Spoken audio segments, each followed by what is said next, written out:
Good evening. My name is Dan Maxwell Jr. I run Virtulex Global here in Monrovia, Liberia. And tonight I wanted to share some thoughts around why I believe some recovery focused international development projects don't yield the kind of results that they're capable of yielding. I've worked in Liberia for the last 11 years in international development consulting. I've provided services to a number of different development partners on the ground. And much of that has had to do with capacity building for nonprofit, for local partners and sometimes small businesses. And my experience is that many of the projects that involve capacity building, whether it's for youth centers or for land rights or women empowerment, whatever the project was, when it came to the capacity building component, I saw that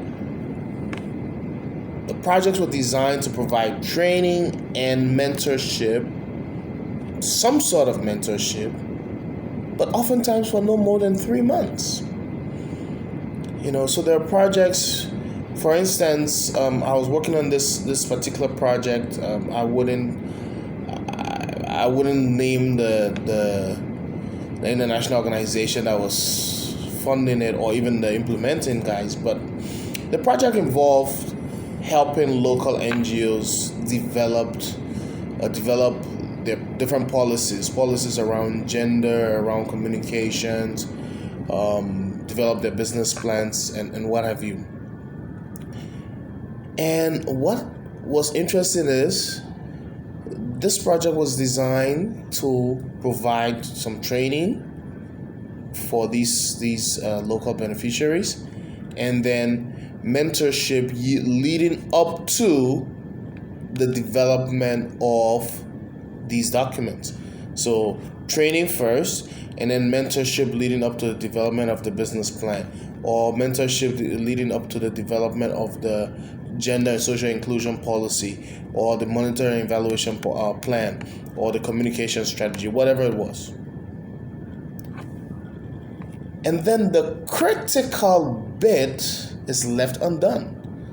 And that is the guidance, the support to implement these policies.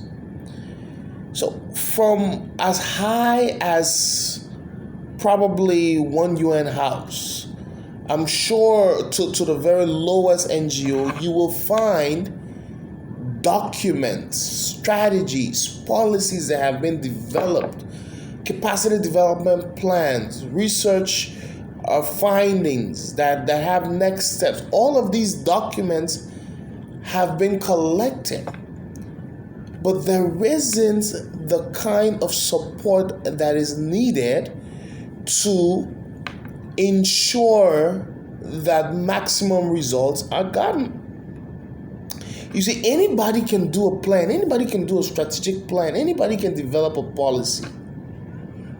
I mean, with the internet these days, many people will just go and download something and tweak it a little bit. Anybody can do that. But the real leadership, the real results come not from the development of these policies or these documents. The real results come from the implementation. And if you're working with a local NGO or local partner, it is not enough to just support them to develop policies so that you can check off some boxes on your to-do list.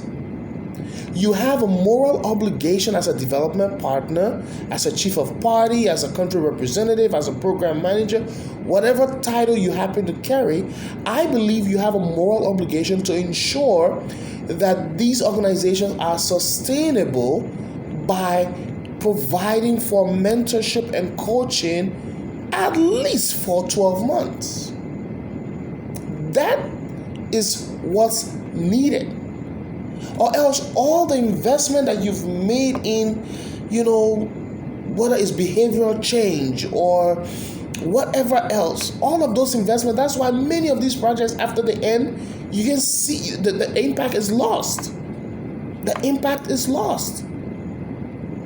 Because the sustainability of the change is not there.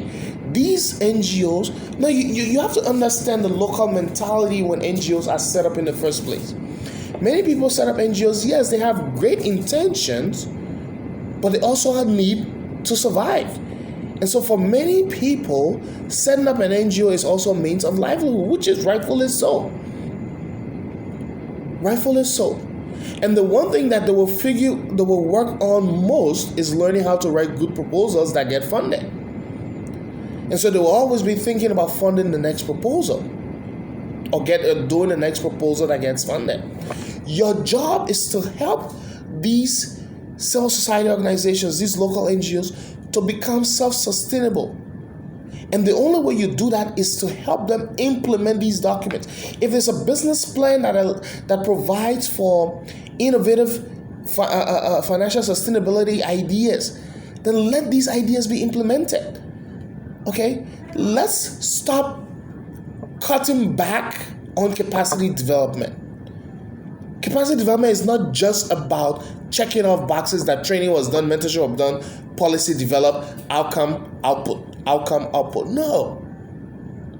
We need to embrace the culture of coaching long-term in global development if we actually want to see impact scaled. That's very, very important. And this is something that I'm passionate about, and that's why I'm sharing it right now. And if you are in a space where you work with local partners and you're working on projects that will require local partner involvement, and you think it's time for them to build the capacity, maybe you're not even sure, we can come in and do an assessment for you. But if you are sure that you know the need capacity development, reach out to me. Let's have a conversation and let's see what we can create together. In a subsequent video, I'll talk about some innovative ideas that nonprofit organizations can use to ensure that they're always financially sound and funded so that they don't always depend on grants. If nonprofit organizations, if NGOs have a means of generating $150,000, $200,000 annually in unrestricted funding so that all their key staffs get paid well, they will do more. They will do more. And there are ways to do this. There are ways to do this in this day and age.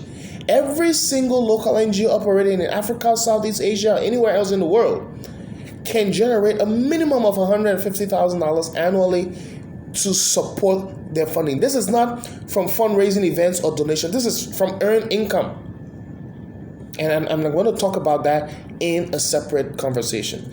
So until then, thank you for watching, and I'll catch you soon. This is Dan Maxwell Jr., Virtulex Training and Advisory Services, Virtulex Global, Monrovia, Liberia. Cheers.